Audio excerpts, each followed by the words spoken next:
So, on another episode of The Wealthy Gone Wild, we got our man back, Grant Cardone.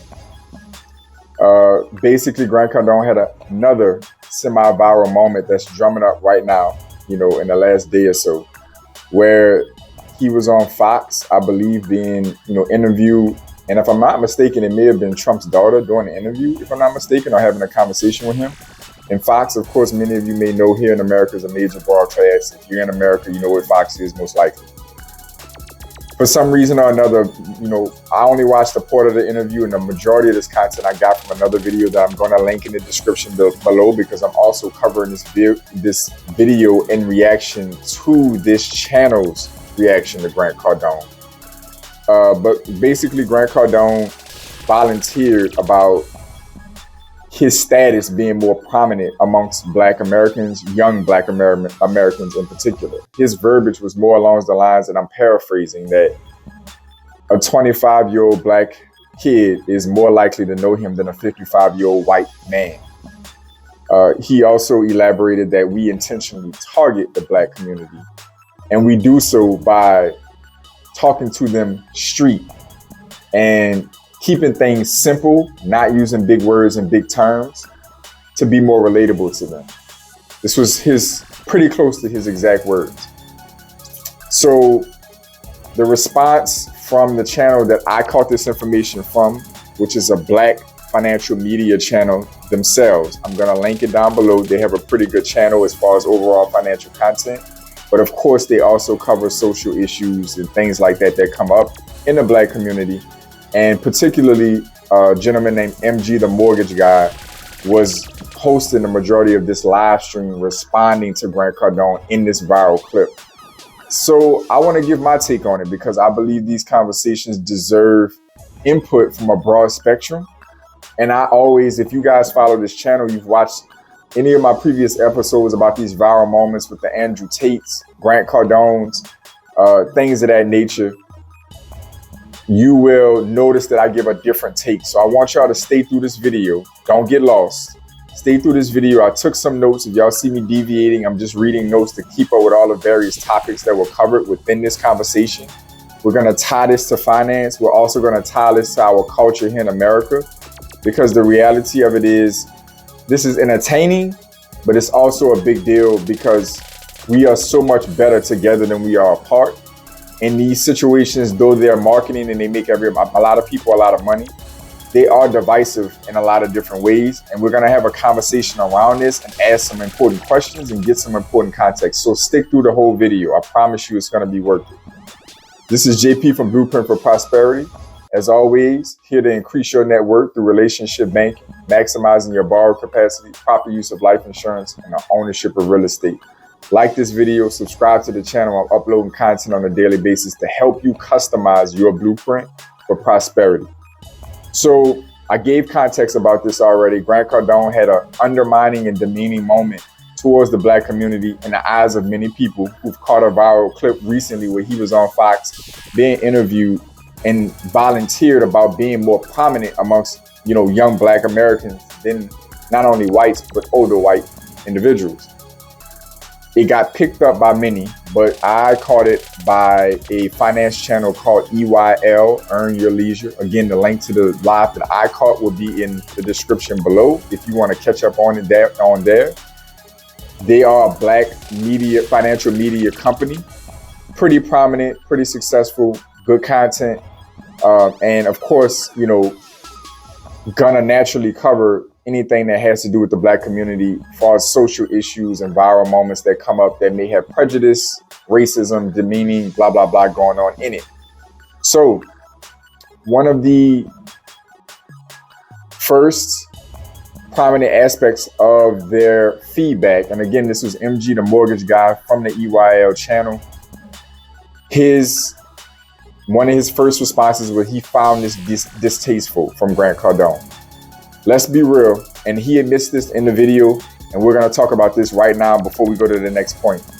Grant Cardone is a master marketer, and I have to point out that Grant Cardone clearly has a really good grip on human psychology. He may be paying somebody for this, probably likely paying somebody with this, when it comes to public relations, marketing, communication.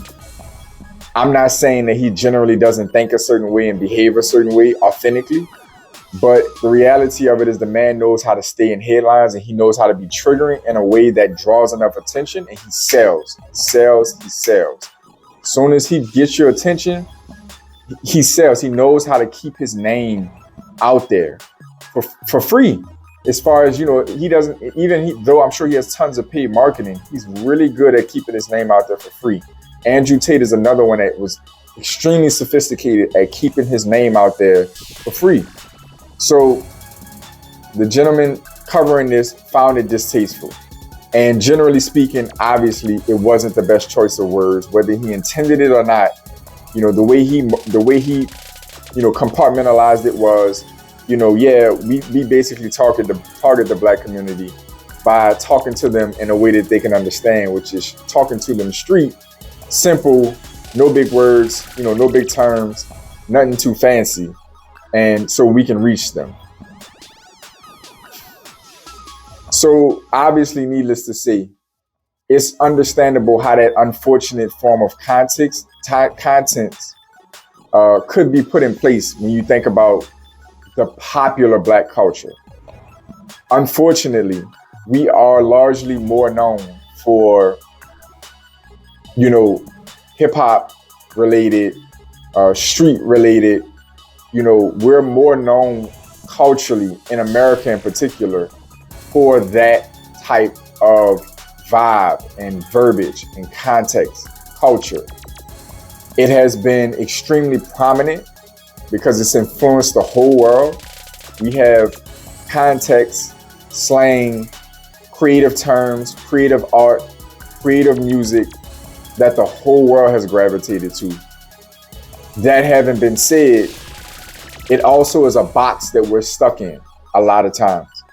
People don't understand us or look at us any different than outside of that cultural capacity. And so Grant Cardone is speaking in this context what many might have too much class to say, but generally that's what they're thinking. So when you think about these other major brands that make an effort to reach the Black community for the Black dollar, if you will, economically speaking, targeting the Black community for their business, they feel they have to reach us on that level. You don't see very much sophisticated marketing towards Black people. You just don't. It's out there, but it's not nearly at the scale that pop, hip hop, street culture is used to target us. So also covered in this was the EYL, the MG the mortgage guy, had a serious frustration around how the community, the Black community, partly responds to the Grant Cardones and others around the world, around the economy and around the media that have repetitively come out, made demeaning comments, made demeaning statements, prejudiced, disrespectful, sometimes outright racist statements. And our community continues to support these individuals. So with Grant Cardone, for instance, there was a harping on the video that I am getting this context from, where they were pointing out that Grant Cardone has his 10X conferences multiple times a year, many times a year. And the seat cost is typically around $5,000 a head, and how you can often find a pretty dense Black crowd or Black audience in his conferences. It's not predominantly Black, but there's a significant Black presence. He speaks about it because he himself, being part of the EYL financial education company and media group, also hosts similar events and will charge a fraction of the amount, $200-$300 for, value-packed events, and get gripes about how people don't want to pay that. Other Black people in the culture who these events typically are targeted towards don't want to pay that. But we'll go to a Grant Cardone conference for a weekend and pay $5,000 and not think twice about it.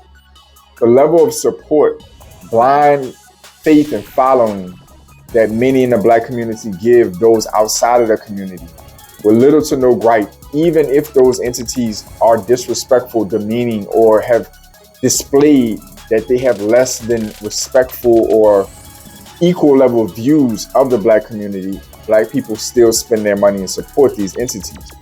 So you have to ask yourself, what's the psychology behind that? And also, we have to ask ourselves, when you think about EYLs, the Earn Your Leisures and other, Black media conglomerates of any sort that, are giving out similar levels of content or value in the marketplace.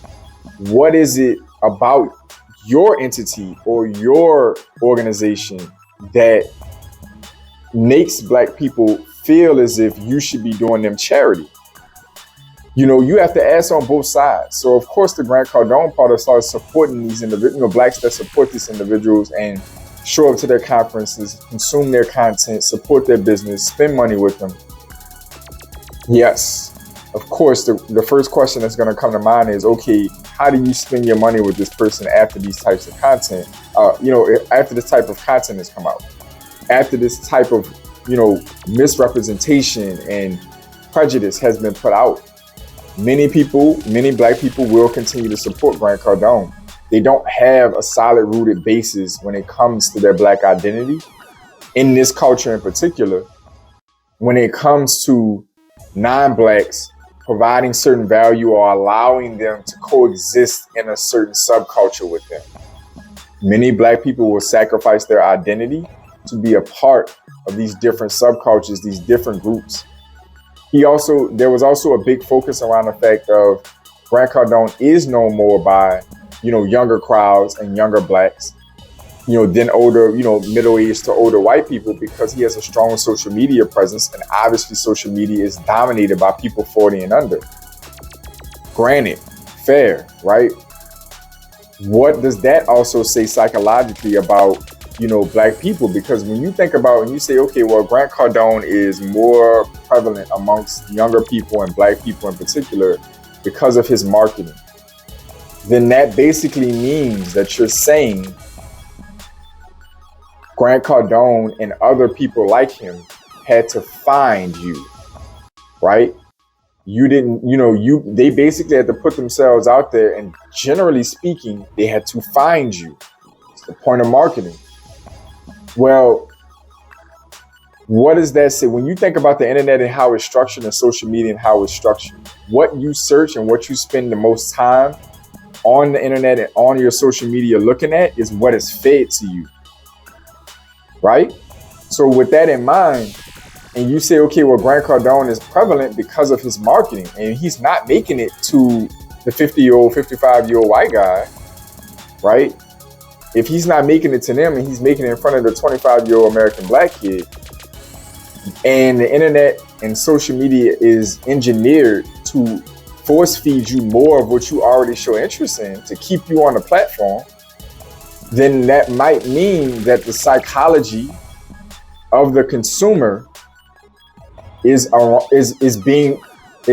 centered around the Grant Cardones of the world. People like that, the persona and image of the Grant Cardones. So the flashy lifestyle, the extravagance, the controversial nature. If you are going to make an argument that, well, of course, Grant Cardone is known to these people because of his marketing, then marketing is largely in today's world, in our digital, technologically advanced world, again, where whatever you consume, you're just going to be force-fed more of. That basically means that you've set the precedence for Grant Cardone's marketing to find you. You see what I'm saying? So how much of a gripe can you really have about the fact that Grant Cardone, is reaching these people in this capacity, even though he's as controversial as he is, because he's clearly known for his borderline racist, borderline prejudice comments, and he's still popping up, able to attract a very strong Black audience. What that basically means is Black people that clearly we are allowing ourselves to be reeled in by these types of individuals. Because the MG the mortgage guy also turns around and points out, well, we have so many prominent black real estate moguls out there who compare to Grant Cardone, Don Peoples, and several others who are prominent developers, prominent real estate investors, hundreds of millionaires, billionaires, black in the real estate space that are doing amazing things, and nobody in the black community knows about it. Oh, okay. So what does that tell you about the psychology of black people, or on average, generally speaking, us as black people? Why is somebody like Grant Cardone, who may be equally as accomplished or even less as accomplished as some of these other black real estate moguls, multiple times more recognizable? Yes, he markets his ass off, of course, but he's also only gonna find you if you are looking for or consuming similar content. So you're not looking for the Don Peoples of the world, who might be a more reserved, conservative businessman, highly successful, but may not be all over TikTok and Instagram, but still accessible. I'm sure this man's easily Googled. So what's the difference? The difference is the psychology of the consumer.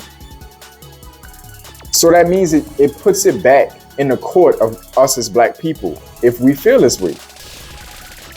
You have to say, where are our priorities? Where's the focus for us? If these kind of people can find us and even be in position to have us as an audience and spit in our faces, still have us as an audience. Other points that were in this, I want to cover really quickly before I let y'all go. So, another major point about this is, why do so many prominent black, figures who do make it, successful and do great things in our economy and our culture, why do we necessarily feel we have to introduce ourselves as saviors when we get to these levels to the black community? Because, there's a lot of frustration and disdain around the fact that black people still idolize, support, and consume more of people outside of their culture than people within their culture trying to provide the same or even higher levels of value. And what I notice, personally speaking, is that even we stick to the financial education space. Let's not even deviate to any other, subculture of successful black people. Let's just stick to financial education, real estate people, finance people, whatever, YouTubers who are in these spaces and media conglomerates. The vast majority of the time, we position ourselves as saviors and messiahs to the black community. And yes, I get the general gist and I get the general virtue and positive intent behind doing so. I get it. But we've repetitively seen this play out in ineffective ways and in negative ways. Yes, you end up drawing a strong audience. You're educating a lot of people. You have these conferences and events. You see a crowd of people who look like you that you're helping and supporting. I'm not saying it's not needed and not valuable. That's not what I'm saying. What I am saying, though, is, and this is okay for those of you who are not black that are consuming this content, I want you to stay locked in on this, because at this point, this conversation is wide open. We're all American. It's in front of all of us. It's wide open. Let's just have this conversation. Why is it that us as black people, when we make it, many of us feel we have to come back to the community a messiah, a savior? We are creating a form of programming and conditioning for those of us that are less fortunate in the community, that we have to have this savior, this messiah, like it's almost like a religious, it's almost like this a religion, effective religion. Like, it's like, I'm here to save you, like follow me, worship me, you know what I mean? Consume everything that I put out, follow me, I'm gonna show you the way. Like, when you look at white, Asian, you know, when you look at other cultures, you know, or other corners of American culture, we'll say, when you look at their prominent media conglomerates, content creators, it's not the same thing. Yes, major followings are drawn in creating communities, for sure, no question about it. But when you look at it, it's not quite the same thing. You know, many of these people are able to create communities on more equal playing field, like on a more equal level. What I mean by that is, it'll be more common that they're talking eye level to their constituents and to their followers and their consumers than like a God or like a Messiah or like to be followed, per se. And the response is different. Now, it doesn't mean a community doesn't still see these people in that light, right? And I'm not saying that there's none of this in other cultures and communities. Of course, there's examples of it, but it's not quite as common, I feel, in my personal perspective. And comment down below if you have an objection to this or if you agree. But in the Black community, it's just really prominent that there's always this savior, Messiah-like mentality when successful Black people in, you know, anywhere in the finance, real estate, media related space come back to the community and try to build a base in the community. It's almost always, I know that I know you're disenfranchised. I know you're left behind by the rest of society. I'm going to save you. Follow me. And I think that's something that we need to reevaluate within our community about that. Like, I'm not saying that we should not be coming back, providing value and support for those like us that need it. We definitely need it in the community. Let's just be honest. We definitely need it. We need more examples of ourselves in our community, successful version of ourselves in our community, because every other culture and community has it. That having been said, when the psychology is clearly, because that's all marketing is about, is psychology, clearly demonstrating for some reason that we find more value, that we're more comfortable supporting people who don't look like us, and we have more criticism and we have more despotism with people within our community who look like us that are successful, i.e. the example of Grant Cardone hosting a conference for $5,000 a seat that might not even have the same level of value than an EYL Earn Your Leisure conference or festival that's only $250 to join or to come out, that may have more value and more education and more room for connections and more for the culture. If that's the case, do those of us who make it to the higher tiers, who make it successful in this country, who make it out of, in our communities, who make it to become successful and have the opportunity to reach back in our community, do we need to be looking at this differently? Do we need to be thinking about this differently? Because how long can you do the same thing and get the same results, and expect something different? EYL is not the first of its kind. Yes, in a sense, it's pioneering, like in the digital age, the YouTube, the social media, but it's generally just a successful media conglomerate, Black ran, Black owned, for Black people. It's not the first of its kind. And it's not the first to have the same experience, where it's not appreciated and supported the same way as equivalents in other communities by its own constituency. So at what point do we stop and say, for those of us who are successful and who are making the decision to come back to our community and trying to add value and save people and bring people to a better position and bring the community up, start to evaluate how we're doing so and how we're going about it, how we present ourselves, and what we expect of our constituency? Do we ask more questions about,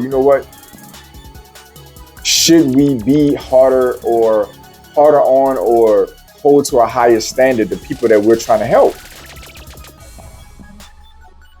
should we be setting these precedents where it's like, because you watch it, look, I watch the content, I pay attention. Many of us in this space that are successful, that are doing well and trying to give back education, trying to give back value. The first thing y'all do when y'all trying to market to, your base, when you're trying to market to the community, within the community, is try to, I'm doing this for free. I'm doing this for the low. I'm looking out for y'all. Grant Cardone does no such thing, and nobody like him does that. They don't do that. They don't look at black people and say, I know y'all in a rougher spot, or I know you're just a little, blah, blah, blah. Or if anybody of any background, if you're of a lower income, we're gonna set certain pricing for y'all for these events. We're gonna offer something special for y'all in these webinars, these live events, to help y'all get access to the same education, based on your income level and where you are financially. They don't do that. They don't care about that. You either want to be a part of this or you don't. When do we start to hold our community more accountable if we want to see different results? When do we start to stop branding ourselves as the saviors and messiahs of our community and confining ourselves to that? Because yes, there's a lot of morality and virtue in that. And again, I'm not saying we don't need it. It helps a lot of people. But it's also causing a certain negative effect in the psychology of our people at the same time. This conversation is deep. It can go a lot of different directions. I want any of you who made it to the end of this to comment down below your overall thoughts around this whole thing, because it's a tough topic. And it's conversations that need to be had. And I personally feel like it needs to go beyond the black culture. This conversation just needs to go beyond it at this point in time. If you already have the media, you already witnessing this happening right in front of you, chime in. Let us know what you think about the whole context. Grant Cardone's comments, the social aspect of this, us as Americans overall, the racial component, the history, like the whole thing. Let's just talk about it. Comment down below your thoughts. Thank y'all for those of you who stayed to the end and listened through this conversation. I know this is a significantly longer video than normal, but it's just, I wanted to get some of this out, put it out there, cover it, and give a different context and ask some different questions. As always, thank y'all for joining. I enjoy bringing y'all this content. Continue to stay focused and continue to stay in motion. I'll see y'all soon.